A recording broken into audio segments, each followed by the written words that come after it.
बिस्मिल्लाहिर्रहमानिर्रहीम, अस्सलाम वालेकुम। Programme news talk Yasmeen Jamal के साथ मैं हूं आपकी मेजबान महा इकबाल। नई chief justice Pakistan justice Yahya Afridi का अदलिया में पहला दिन बरक रफ्तार रहा। इतलात यह है कि चीफ जस्टिस पाकिस्तान ने महज आधे घंटे में ही 30 मुकदमात पर तेज तरीन समाअत की, जो कि शायद हमारी अदलिया की तारीख में एक रिकॉर्ड हो। चीफ जस्टिस पाकिस्तान ने जहां मुकदमात की समाअत का रिकॉर्ड कायम किया, वहां पहले दिन ही फुल कोर्ट के पहले इजलास की सदारत भी की। फुल कोर्ट इजलास के एलामे के मुताबिक सीनियर तरीन जज जस्टिस सैयद मंसूर अली शाह समेत तमाम मोअज़्ज़िज़ जज साहिबान ने फुल कोर्ट के आज के होने वाले इजलास में शिरकत की है। जस्टिस मंसूर अली शाह ने बैरून मुल्क होने के बाइस इजलास में वीडियो लिंक के जरिए शिरकत की। फुल कोर्ट एलामी के मुताबिक आज का ये इजलास सुप्रीम कोर्ट की कारकर्दगी का जायजा लेने और मुकदमात को निपटाने के लिए बुलाया गया था, जिसमें केस के बैकलॉग को खत्म करने और अदालती कारकर्दगी को बढ़ाने के इकदाम पर तवज्जो दी गई। रजिस्ट्रार सुप्रीम कोर्ट की जानिब से फुल कोर्ट इजलास में जस्टिस मंसूर अली शाह के तैयार करदा केस मैनेजमेंट प्लान 2023 पर मबनी एक माह का नया मंसूबा मुतारिफ कराया गया, जिसमें वाज़ेह मयारात का तयन करना, तमाम जुमरों के मुकदमात को मौसर तरीके से मुनज़्ज़म करने के लिए इंफॉर्मेशन टेक्नोलॉजी को इस्तेमाल करना शामिल है। इसके अलावा इलामे के मुताबिक फुल कोर्ट इजलास में केस मैनेजमेंट प्लान का जायजा लेते हुए मोअज़्ज़िज़ जजेस ने प्लान के अहदाफ को हासिल करने के लिए कई हिकमत अमलियों पर तबादला ख्याल भी किया। इज्जत माब जजेस ने निज़ाम की मज़ीद बेहतरी के लिए कीमती बसीरत और सिफारिशात पेश की और केस की पसमानदगी को दूर करने के लिए अपने आज़म पर जोर दिया। आज के फुल कोर्ट इजलास से पहले चीफ जस्टिस याहिया आफरीदी ने प्रैक्टिस एंड प्रोसीजर एक्ट के तहत बेंचेस तश्कील कमेटी में जस्टिस मुनीब अख्तर को दोबारा शामिल किया, जिन्हें साबिक चीफ जस्टिस काजी फाइज ईसा ने अपने दौर में कमेटी से बाहर निकाल दिया था। चीफ जस्टिस याहिया आफरीदी की तैनाती आईन पाकिस्तान में 26वीं तरमीम के तहत अमल में लाई गई। अब हुकूमत की जानिब से 26वीं आईनी तरमीम के बाद 27वीं आईनी तरमीम लाने की भी कोशिश सामने आ रही है। तो हुकूमत की तरफ से दावा किया जा रहा है कि 27वीं आईनी तरमीम में वो तरमीम भी शामिल करेंगे जो कि पहले 26वीं आईनी तरमीम से निकाल दी गई थी। हुकूमती प्लान के तनाजुर में JUI के जो अमीर हैं मौलाना फजलुर रहमान भी मैदान में आ गए हैं। उन्होंने कहा है कि 27वीं आईनी तरमीम के हवाले से हुकूमत को चैलेंज करते हैं। मौलाना फजलुर रहमान का हुकूमत को चैलेंज करते हुए कहना था कि किसी का बाप भी 27वीं आईनी तरमीम असेंबली से पास नहीं करा सकता, और अगर ऐसा करने की कोशिश की गई तो इसकी भरपूर मुज़ाहमत की जाएगी। यानी अगर हुकूमत ने एक बार फिर ओपोजिशन जमातों का बाजू मरोड़कर किसी आईनी तरमीम की कोशिश की तो इस बार हुकूमत को ओपोजिशन की जानिब से टफ टाइम का सामना होगा। क्या ऐसे हालात में हुकूमत 27वीं आईनी तरमीम लाने का खतरा मोल ले सकेगी? क्या हुकूमत 26वीं आईनी तरमीम से मतलूबा नताइज हासिल करने में नाकाम रही, जिसके बाइस एक और आईनी तरमीम लाने पर बज़िद नजर आ रही है? अपने पैनल को इंट्रोड्यूस कराऊं तो आज मेरे साथ मौजूद है सीनियर माहिर कानूनदान है हसन रजा पाशा साहब, सीनियर कानूनदान और पाकिस्तान तहरीक इंसाफ की रहनुमा भी है सैयद अली बुखारी साहब, और सीनियर कानूनदान हाफिज एहसान साहब भी हमारे साथ मौजूद है। हाफिज एहसान साहब, पहले मेरा सवाल आपसे होगा, जस्टिस याहिया आफरीदी की तरफ से आज पहले ही रोज 30 मुकदमात की समाअत हुई है। बड़ा स्पीडी लेकर चले वो इन तमाम तर मामलात को, और एक शानदार रिकॉर्ड भी कायम किया गया है। अब हुकूमत की तरफ से बारहा यही स्टांस सामने आ रहा था कि जो अवामी मुकदमात हैं, जो ये मुकदमात का बर्डन है, उनको हल करने के लिए हम आईनी तरमीम लेकर आएंगे। अब आज जो फुल कोर्ट इजलास का एलामिया सामने आया है उसमें भी इस बात पर जोर दिया जा रहा है कि जो ये बर्डन है अवामी मुकदमात का, उनको खत्म किया जाएगा। आप इस सिचुएशन पर क्या कहेंगे? अच्छा जेस्चर है जो आज पाकिस्तान के चीफ जस्टिस ने कोर्ट नंबर 1 में दिया है, और दूसरा जो कॉज लिस्ट आई है जो पाकिस्तान के आज सारे तकरीबन 7 के करीब बेंचेस बने थे, उसके अंदर जो सेंट्रिक पॉइंट ये था कि एक तो कॉज लिस्ट बढ़ाई गई है, तकरीबन 25 से ज़्यादा केसेस जो हैं वो फी बेंच पे लगाए गए हैं, और दूसरा मेरा ख्याल है एक स्ट्रेटजी ये भी आई है कि हमारी सुप्रीम कोर्ट के अंदर जो टाइम बार्ड केसेस भी थे वो भी सुप्रीम कोर्ट की एक पेंडेंसी को शो करते थे और वो लगते नहीं थे। तो इस पूरे हफ्ते के अंदर तकरीबन 964 केसेस जो हैं वो पाकिस्तान की सुप्रीम कोर्ट के अंदर लगाए हैं, और उसके अंदर मेजर चंक जो है वो आपके ऐसे केसेस हैं जो पाकिस्तान की सुप्रीम कोर्ट के अंदर विद इन टाइम नहीं है। तो मेरा ख्याल ये है कि एक अच्छी एक्टिविटी जो है वो पाकिस्तान के चीफ जस्टिस ने स्टार्ट की है कि कम से कम ऐसे केसेस जो आपके बैकलॉग के ऊपर रिफ्लेक्ट हो रहे हैं और वो अंडर द कॉन्स्टिट्यूशन या लॉ उनकी टाइम लिमिटेशन नहीं है ऐसी, तो उनको प्रायोरिटी के ऊपर डिसाइड किया जाए, इधर वे उनका फैसला किया जाए, तो एक अच्छा है। दूसरी दो चीज़ें और बड़ी अच्छी हैं। एक तो ये हुआ है कि आज पाकिस्तान की सुप्रीम कोर्ट का फुल कोर्ट जो है जितने अवेलेबल जजेस थे और जस्टिस मंसूर जो है वो आपकी लाइव स्ट्रीमिंग के ऊपर आके बैठे हैं वीडियो लिंक के ऊपर, तो ये भी एक अच्छी चीज़ है। और इसका मतलब ये है कि पाकिस्तान की पार्लियामेंट्री कमेटी ने जिस शख्स पे एतमाद किया है as a chief justice of Pakistan, उसके ऊपर पाकिस्तान के सारे जजेस ने एक एतमाद शो किए है। और ये भी उनका बड़ा अच्छा जेस्चर है कि आज उनका पहला वर्किंग डे था, उसके अंदर उन्होंने फुल कोर्ट की मीटिंग बुलाई है और उसके अंदर जितने भी आपके बैकलॉग इशूज है या लीगल स्ट्रेटजी है या आइंदा एक ट्रांसलेटरी फॉर्म के अंदर जाएंगे कि जिसके अंदर आपका जुडिशल कमीशन बनेगा और सारे कॉन्स्टिट्यूशनल मैटर्स जो ऑलरेडी डिसाइडेड हैं या पेंडिंग है उस कॉन्स्टिट्यूशनल बेंच की तरफ जाएंगे।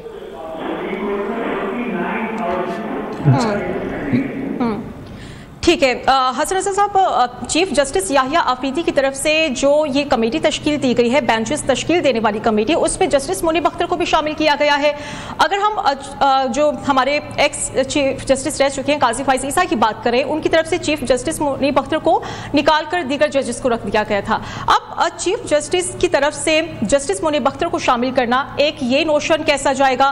क्या वो जो तफरीक की एक सूरत हाल थी वो काफ़ी हद तक हमें ख़त्म होती हुई नजर आएगी? और दूसरी बात यह कि आज उनकी तरफ से फुल कोर्ट इजलास हुआ, इजलास में बड़ी बड़ी डेवलपमेंट्स हमने देखी, बड़ा स्पीडी लेकर चले हैं वो इन तमाम तर कामों को। आप इस पर क्या कमेंट करेंगे?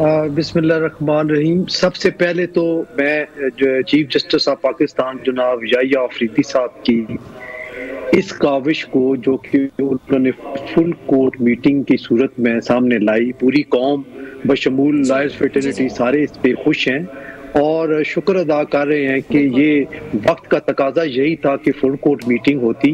और दूसरा ये है कि जो जजेस की आपस में खतो किताबत का सिलसिला शुरू हो गया था वो भी ख़त्म हो गया। वो इसलिए ख़त्म हुआ कि अब आपको किसी से गिला है या किसी मुअज़्ज़ज़ जज साहब को, चीफ जस्टिस साहब से या किसी दीगर जज से कोई गिला शिकवा है तो वो फुल कोर्ट मीटिंग में बात हो सकती है, कैथारसिस हो सकता है। और हमेशा खतो किताबत की नौबत तब आती है जब आपकी रसाई ना हो चीफ जस्टिस ऑफ पाकिस्तान तक या बाकी दीगर जजेस तक, तो ये तो खुश आइंद है। दूसरी बात जो आपने की है कि जो प्रैक्टिस एंड प्रोसीजर एक्ट के तहत जो कमेटी तश्कील दी गई है उस हवाले से देखिए, इस वक्त जो कमेटी है वो बनी है उस ऑर्डिनेंस के तहत और उसमें बिल्कुल चीफ जस्टिस साहब पाकिस्तान, दूसरा सीनियर प्यूनी जज जस्टिस मंसूर अली शाह साहब और तीसरे जो हैं वो साबका चीफ जस्टिस साहब ने उसका मेंबर बनाया था जस्टिस अमीनुद्दीन खान साहब को। लेकिन अब चूंकि नए चीफ जस्टिस साहब आए हैं और ये उस ऑर्डिनेंस में ये लिखा है कि तीसरा जज वो चीफ जस्टिस ऑफ पाकिस्तान की चॉइस पे होगा, तो इनकी चॉइस जस्टिस मुनीब अख्तर साहब बने तो वो 3 रुकनी कमेटी बन गई। अब अगर आगे चल के किसी जगह पे वो महसूस करते हैं कि सीनियर प्यूनी जज के अलावा जो तीसरा जज है उसको चेंज करना है तो ये इस ऑर्डिनेंस की मंशा के मुताबिक वो कर सकते हैं। मैं समझता हूँ कि इस एक्शन से अगर तमाम जजेस का जो आपस में जो ग्रुपिंग का सिलसिला शुरू हुआ है और जस्टिस मंसूर अली शाह साहब ने इसमें बैठने से इस वजह से इनकार किया था कि जस्टिस मुनीब साहब को क्यों नहीं हिस्सा बनाया गया, आज उनका ये एतराज भी खत्म हो गया है और ये उन्होंने वीडियो लिंक के जरिए शिरकत की। तो मैं समझता हूँ कि ये दोनों जो इकदाम चीफ जस्टिस ऑफ पाकिस्तान ने उठाए हैं वो खुश आइंद हैं, बिल्कुल खुश आइंद हैं। अली बुखारी साहब से भी हम बात कर लेते हैं। अली बुखारी साहब, चीफ जस्टिस याहिया आफरीदी की तरफ से पहले रोज फुल कोर्ट इजलास बुलाया जाना और हम ये देखते हैं कि उसमें जो मुस्बत बात है जो हम सबको बड़ी अच्छी लग रही है वो ये कि तमाम जजेस उसमें शरीक हुए हैं और अवामी मफादात की खातिर अपने इख्तिलाफात, अब हम ये भी कह सकते हैं कि तमाम इख्तिलाफात एक साइड पर होकर अवामी मफादात को देखा जा सकता है।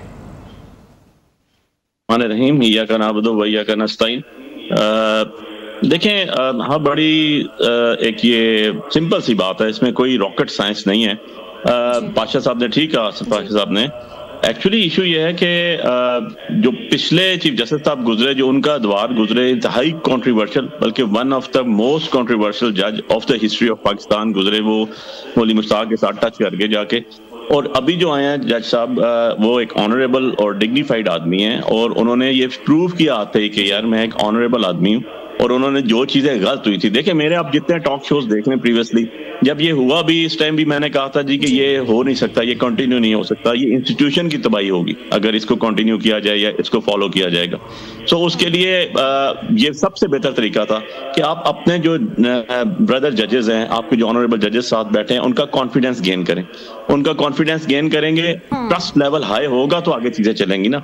जिस तरह काजी साहब ने अपनी अलग मस्जिद बनाई हुई थी और हर चीज वो खुद ही कर रहे थे, बेसिकली तो इसमें गवर्नमेंट का फ्लॉ भी था इस इंस्टीट्यूशन को तबाह करने के अंदर, तो क्योंकि इन्होंने एक्ट्स ऐसे लेकर आए जो पर्सन स्पेसिफिक आए, जो पर्सन स्पेसिफिक बेनिफिशियरी हुए। सो ऑब्वियसली जब पर्सन स्पेसिफिक लॉज अमेंडमेंट्स आती हैं तो उनके नताइज ऐसे ही होते हैं और वो दूर रस देर पा नहीं होते। आप 8th अमेंडमेंट से स्टार्ट कर दें, आज तक लेकर आ जाएं, पाकिस्तान की हिस्ट्री या आउटसाइड द पाकिस्तान किसी मुल्क को भी देख लें तो आपको उसका अल्टीमेट रिजल्ट यही नजर आएगा, अल्टीमेट व्यू यही नजर आएगा कि इस तरह की हाइपरसोनिक किस्म की जो अमेंडमेंट्स की जाती हैं वो अल्टीमेटली नल एंड वाइड होती हैं। और मैंने ये मतलब इसके साथ आपके क्वेश्चन से कनेक्टेड नहीं है, लेकिन इवन एंड अदरवाइज बताऊं, आप जरा मेरा प्रोग्राम देखिएगा, आपके प्रोग्राम में भी एक दफा मैंने कहा था कि जी ये 26th अमेंडमेंट जो है ये एज इट इज, जिस तरह इन्होंने पहले मसौदा इसका आया और चला और मौलाना साहब से बाहर आए चीजें चलते हुए, मैंने कहा जी एग्जीक्यूटेबल नहीं है, जो आज चीज प्रूव हो रही है कि ये एग्जीक्यूटेबल नहीं है।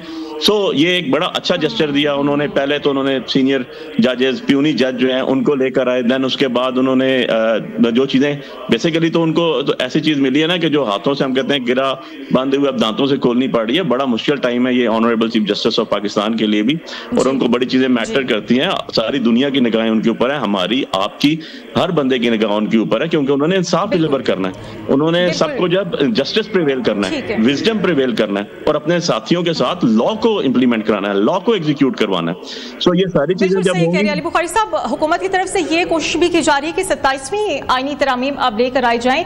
अब इन 27वीं आईनी तरामीम के पीछे क्या मकासद हो सकते हैं और किन चैलेंजेस का सामना करना पड़ सकता है हुकूमत को इस मकसद में? एक ब्रेक ले लेते हैं, ब्रेक के बाद इसको डिस्कस करेंगे।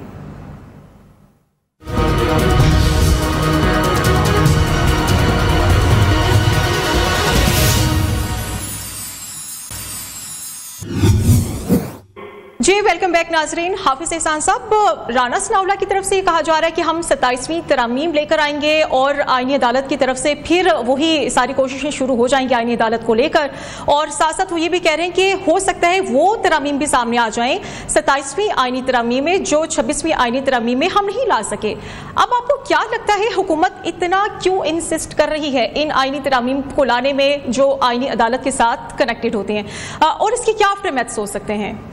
पाकिस्तान के चीफ जस्टिस ने आज फुल कोर्ट बुलाया है और उस सारे प्रोसेस को पाकिस्तान की जितनी भी पॉलिटिकल पार्टीज़ ने उसको एंडोर्स किया है, चाहे पीटीआई है, और उन पे कॉन्फिडेंस शो किया है, तो हमें उसी स्पिरिट के साथ जाना चाहिए और हमारी इन पॉलिटिकल पार्टीज़ को सुप्रीम कोर्ट को एज ए अल्टीमेट आर्बिट्रेटर के तौर पर लेना चाहिए और उसके अंदर इफ़ एंड बट नहीं लगाने चाहिए। जो वो फैसला करेंगे इन अकॉर्डेंस विद लॉ या कॉन्स्टिट्यूशन करेंगे, और हमें एहतियात करनी चाहिए एज ए पॉलिटिकल पार्टीज़ को उनके कॉन्डक्ट को डिस्कस करने की, जिस तरह हमारी आदत 10-12 साल से है, और अपने पॉलिटिकल क्वेश्चंस बार बार इन सुप्रीम कोर्ट के अंदर नहीं लेके जाने चाहिए। ये है इसका एक एस्पेक्ट। दूसरा इसका एस्पेक्ट क्या है कि इस अमेंडमेंट जो 26वीं आईनी तरमीम है, इसके अंदर 4 चीज़ों के ऊपर सब पॉलिटिकल पार्टीज़ ने हिस्सा लिया है। जब ये 26वीं आईनी तरमीम का फाइनल ड्राफ्ट की तरफ हम जा रहे थे तो सारी पॉलिटिकल पार्टीज़ मौजूद थी। जब असेंबली के अंदर ये आया और इसको पास किया गया, उसके अंदर सवाए पीटीआई के सारी पॉलिटिकल पार्टीज़ ने वोट दिए, बल्कि पीटीआई ने उसके प्रोसेस के अंदर हिस्सा भी लिया। फिर उसके बाद ये है कि जब उसकी एसेंट हुई और उसके बाद जो चीफ जस्टिस ऑफ पाकिस्तान की अपॉइंटमेंट थी, उसके अंदर भी सारी पॉलिटिकल पार्टीज़ ने अपनी नॉमिनेशंस दी। जब चीफ जस्टिस ऑफ पाकिस्तान ने लिया, सब पॉलिटिकल पार्टीज़ ने अप्रिशिएट किया, और फाइनली आज भी जुडिशल कमीशन की जो कॉम्पोजिशन बनी जा रही है उसके अंदर पीटीआई ने अपनी नॉमिनेशंस प्रपोज करने की एक ख्वाहिश की है। तो मैं ये समझता हूँ कि ये एक अच्छा जेस्चर है इस 26 कॉन्स्टिट्यूशन अमेंडमेंट के अंदर, और उसे कॉन्ट्रोवर्शियल नहीं करना चाहिए। अब दूसरा उस चीज़ के अंदर जिस पे आपने सवाल किया है कि 27वीं आईनी तरमीम ज़रूरी क्यों, उसकी बुनियादी वजह यह है कि जिस कॉन्टेक्स्ट के अंदर आप इस कॉन्स्टिट्यूशनल अमेंडमेंट की तरफ जा रहे थे वो आप था री एलोकेशन ऑफ जुरिस्डिक्शन या री एलोकेशन ऑफ आपका जो एक पेंडेंसी का ह्यूज बैकलॉग है, या पाकिस्तान के आम आदमी को इंस्टेंट जस्टिस देना, या पाकिस्तान की पार्लियामेंट या सुप्रीम कोर्ट के अंदर जो एक इम्बैलेंस हुआ है सर्टेन जजमेंट्स की वजह से, या पाकिस्तान का जो जुडिशल कमीशन है उसको इस प्रोसेस के अंदर लेके आना कि जो 2 जगह जुडिशल कमीशन या पार्लियामेंट्री कमेटी काम कर रही थी और पाकिस्तान की बार एसोसिएशन या पार्लियामेंट का एक डिमांड थी या ख्वाहिश थी उसको आपने ब्रिज करना था। अब 3 एरियाज को तो आपने एड्रेस कर दिया है, जिसके अंदर आपने पाकिस्तान के चीफ जस्टिस की जो अपॉइंटमेंट का प्रोसेस है उसको आपने रेगुलेट कर लिया है। दूसरा, आपने जो जुडिशल कमीशन है उसके अंदर भी आपने एक प्रोसेस को आपने कर लिया है। तीसरा, आपका जो SJC वाला था या उसके बाद आपकी कॉम्पोजिशन थी उसको भी आपने बेहतर कर लिया। लेकिन जो असल चीज़ आनी चाहिए थी जिसके अंदर इस प्रॉब्लम आएगी वो आई हुई है, जिसको होना नहीं चाहिए था, वो ये था आपकी कॉन्स्टिट्यूशनल कोर्ट। सारी पॉलिटिकल पार्टीज कॉन्स्टिट्यूशनल कोर्ट के अंदर थी, लेकिन PTI ने कहा कि कॉन्स्टिट्यूशनल बेंच बनना चाहिए, जिसको मौलाना साहब ने एंडोर्स किया।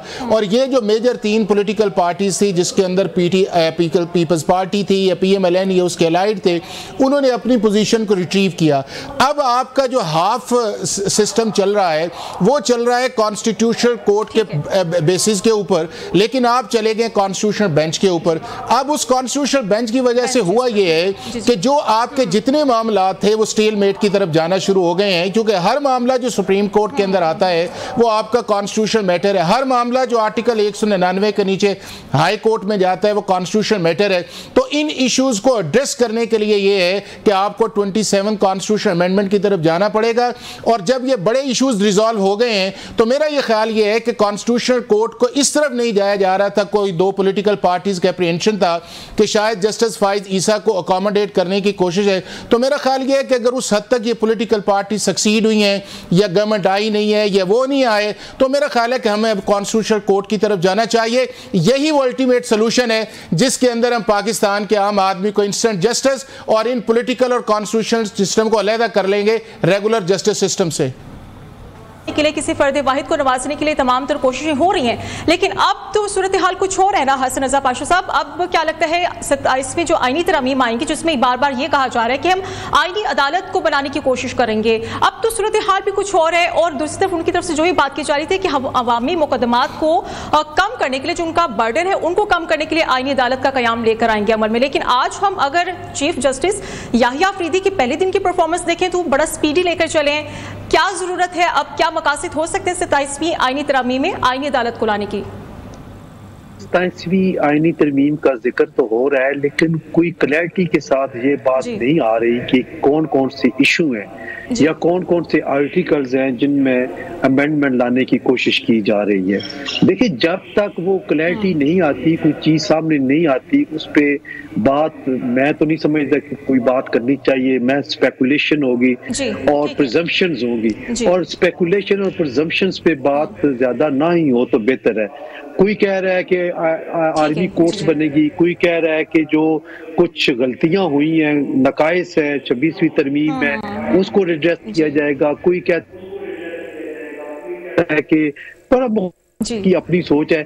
एनीवेज पार्लिमान का हक है, डोमेन है कि वो अमेंडमेंट करे। लेकिन मैं ये जरूर गुजारिश करूंगा हुकूमती इत्तेहाद के से कि वो पहले बहस जरूर करें, मशावरत जरूर करें, बजाय इसके कि जिस तरह लास्ट टाइम उनको स्टेप डाउन करना पड़ा तो ये ना हो कि आइंदा हो।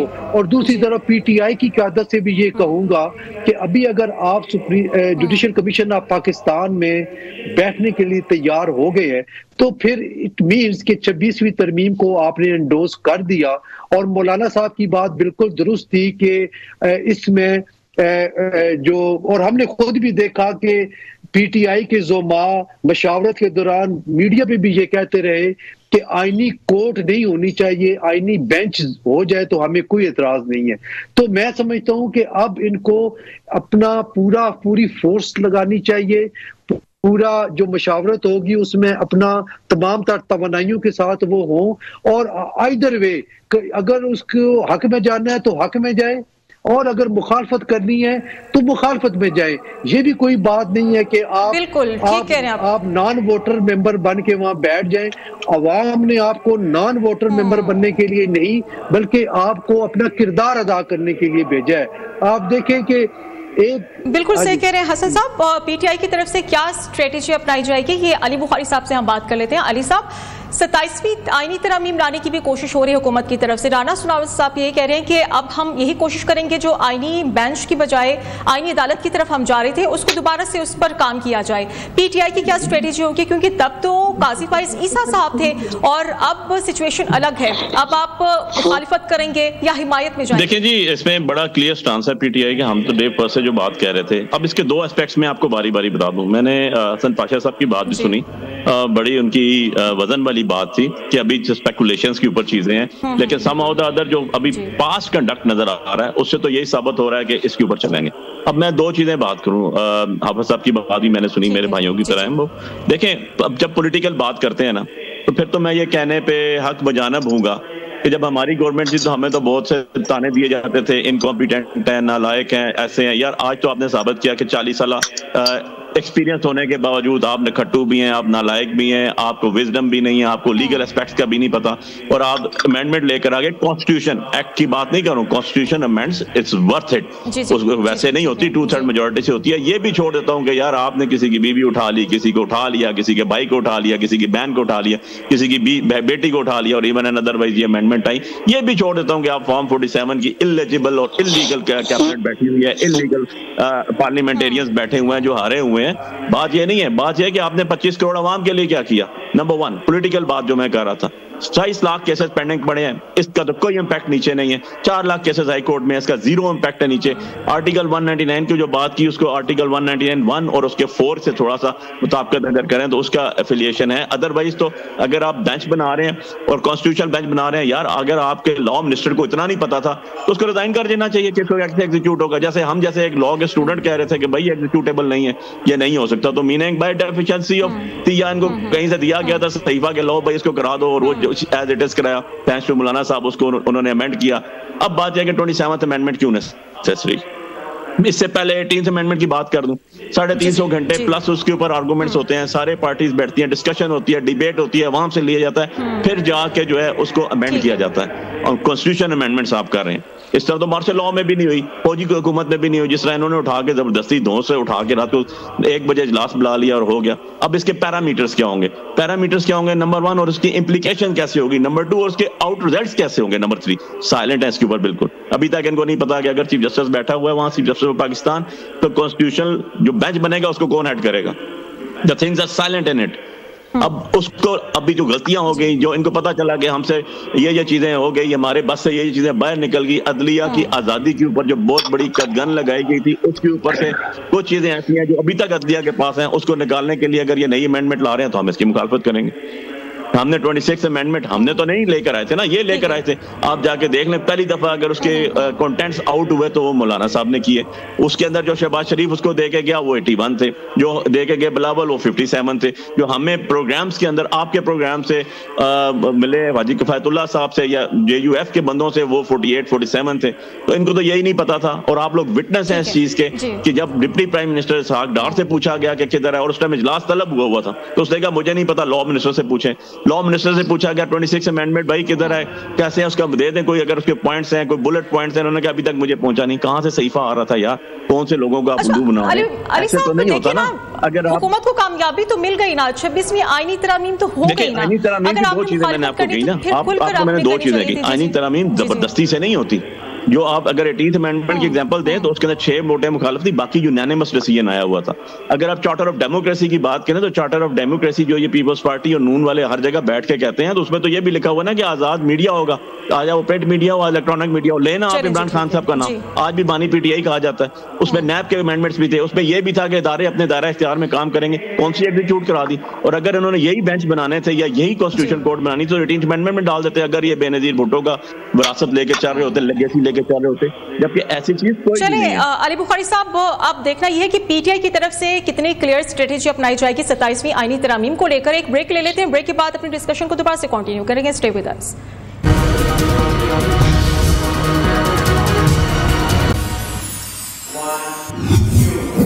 जी वेलकम बैक नाजरीन। हाफिज एहसान साहब, एक बड़ी तशवीशनाक खबर यह भी है कि वर्ल्ड जस्टिस प्रोजेक्ट और रूल ऑफ लॉ इंडेक्स के मुताबिक जो पाकिस्तान में लॉ एंड ऑर्डर की सूरत हाल है वो दुनिया भर में 142 में से 140वें नंबर पर आता है। मतलब इतनी पैथेटिक सिचुएशन है लॉ एंड ऑर्डर की हमारे पाकिस्तान की कि अफगानिस्तान भी हमसे बेहतर है। एक तो ये है कि चूंकि पाकिस्तान का गवर्नेंस, जस्टिस और एडमिनिस्ट्रेटिव जस्टिस सिस्टम बैठ चुका है, तो इसके लिए आपको कोई भी इंडेक्स जाएंगे तो आपको वो दुनिया के अंदर लोएस्ट पे आएगा या साउथ एशिया के अंदर सबसे नीचे आएगा। अगर आपने पाकिस्तान का पासपोर्ट देखना है उससे आपको अंदाज़ा हो जाएगा। अगर आपने पाकिस्तान के अंदर कॉन्ट्रैक्ट की कंप्लाइंस देखनी है तो वो दुनिया के अंदर 156 नंबर पे। अगर आपने पाकिस्तान का जुडिशरी जो है उसको देखने हैं तो वो यहाँ पे 130 नंबर पे है और साउथ एशिया के अंदर सबसे लोएस्ट है। हमसे मालदीव या भूटान जो है वो बेहतर हैं। भूटान या मालदीव उनका 77, 78, इंडिया इस लेवल के अंदर है। अगर आपने पुलिस का देखना है दुनिया में 124 नंबर से 108 नंबर के अंदर है। अगर आपने पाकिस्तान के अंदर ट्रांसपेरेंसी देखनी है तो वो 156 नंबर, 57 नंबर पे चली गई है। तो बुनियादी तौर पे बात ये है कि आप किसी एक सेगमेंट ऑफ सोसाइटी जो है ये मुमकिन नहीं है कि बाकी ख़राब हो और एक बेहतर हो। और उसकी बुनियादी वजह ये है कि हमारी रियासत ने 47 से ले कर ऑनवर्ड्स या हमारे पार्लियामेंटेरियंस ने जिन इशूज़ को एड्रेस करना था वो किया नहीं है। ना हमने आउटडेटेड निज़ाम हुकूमत की तरफ जाते रहे हैं, जो अंग्रेज़ का था हमने उसको चेंज नहीं किया। हमने अपना कॉन्स्टिट्यूशन अर्ली नहीं बनाया। हमारे मुल्क के अंदर बारहा जो है वो डिक्टेटरशिप उसके अंदर आई गई। हमने अपने पुलिस का निज़ाम नहीं बदला। हमने अदालत का निज़ाम जो है वो 1898 क्रिमिनल प्रोसीजर कोड और 1908 के सिविल प्रोसीजर कोड का अडॉप्ट किया हुआ है। हमने जो है ज़ाब्ता आपका जो है पाकिस्तान पीनल कोड 1860 का हमने चलाया हुआ है। हमने यहाँ के ऊपर जो अपना आर्बिट्रेशन है वो 1940 का चलाया हुआ है। तो वो सारी चीज़ें ऐसी हैं और जिसके अंदर सबसे बड़ा ये है कि हमारे पॉलिटिशियंस की या हमारे ब्यूरोक्रेट्स की जो लेगेसी है वो सारी की सारी कॉलोनियल सिस्टम को प्रोटेक्ट करती आई है। अब जब उसको प्रोटेक्ट करती आई है तो फिर उससे हुआ ये है कि आपका जो इंडेक्स है हर जगह आपका इंडेक्स, आप देखें ना कि आपका इंडेक्स जो है वो खानदगी के अंदर जो है वो लोस चला गया है कि हमारे से आगे श्रीलंका, बांग्लादेश सारे चले गए हमारी एक्सपोर्ट। तो उसके लिए बुनियादी तौर पर चीज़ ये है कि जिनकी तरफ तवज्जो देनी चाहिए थी वो की नहीं है। और हम इन पॉलिटिकल डिफरेंसेस की वजह से या एक दूसरे को नीचे गिराने की वजह से फिर हमारे सराउंडिंग्स के अंदर जो 2-3 बड़ी वॉर्स चलती रही पिछले 20-25 साल से, वो फिर हमारी फॉरेन पॉलिसीज़ जो हैं, इन सारी चीज़ों ने हमें उस नतीजे पे पहुंचाया है कि जिसके अंदर हमारी सारी चीज़ें लो हैं। सर, हम इन चीज़ों को उसके लिए इंपॉर्टेंट ये है कि हमें अपनी सिमत को सीधा करना चाहिए, मेजर रिफॉर्म्स करनी चाहिए, मेजर सर्जरी करनी चाहिए इन एरियाज के अंदर, और पाकिस्तान का आम आदमी उसको टारगेट करना चाहिए कि उसको किस तरह बेहतर किया जा सकता है। बिल्कुल ठीक कह रहे हैं आप हाफिज साहब। जी हसन रजा साहब, लॉ एंड ऑर्डर की सूरत हाल तो एक तरफ हम देख रहे हैं, लेकिन दूसरी तरफ हम देखें हुकूमती जो नुमाइंदगान है उनकी तरफ से बार बार ये मुतालबा किया जा रहा है कि जस्टिस मंसूर अली शाह, जस्टिस मुनीब अख्तर इस्तीफा देकर चले जाएं। वजह वो ये बता रहे हैं कि अगर कोई जूनियर सीनियर के ऊपर आता है तो फिर वो सीनियर बन जाता है और साथ ही सीनियर इस्तीफा दे देता है। आपको क्या लगता है कि हुकूमत क्यों इतनी कंफ्यूज्ड है, क्यों इतनी परेशान है? क्योंकि अब यही तासुर जा रहा है कि हुकूमत शायद वो मकासद नहीं पूरे कर सकी जो 26वीं आईनी तरमीम के जरिए वो करना चाहती थी। तो देखिए ये जी उन्होंने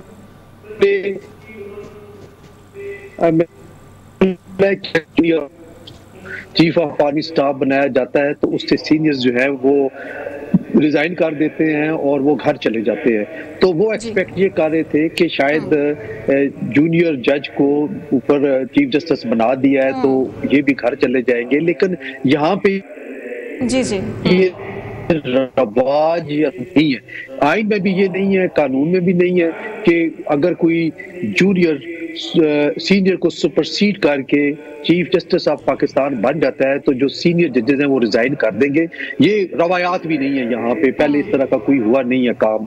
और अब जब दूसरी तरफ देखे, इसी तरह लाहौर हाई कोर्ट में भी ऐसा हुआ कि वहां भी तीसरे नंबर पे जज साहिबा को उठा के चीफ जस्टिस बना दिया गया तो वो सीनियर जजेस अभी भी काम कर रहे हैं। तो एक मैं समझता हूँ कि ये एक्सपेक्टेशन हो सकती है लेकिन कोई लीगल बैकिंग नहीं है, या नहीं कह सकते कि इस वजह से इनको लाजमी इस्तीफा दे देना चाहिए।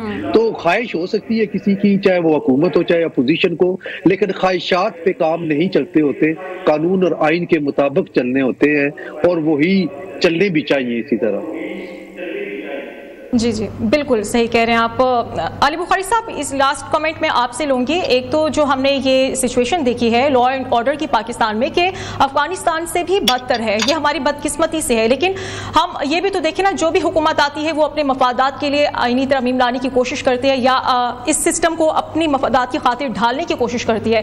इन चीज़ों को हमें ख़त्म करना चाहिए। हम अवामी मफादात के लिए, अवामी मसाइल के लिए मिल बैठें, चाहे वो पाकिस्तान तहरीक इंसाफ हो, या फिर वो नून लीग हो, या फिर पीपल्स पार्टी हो।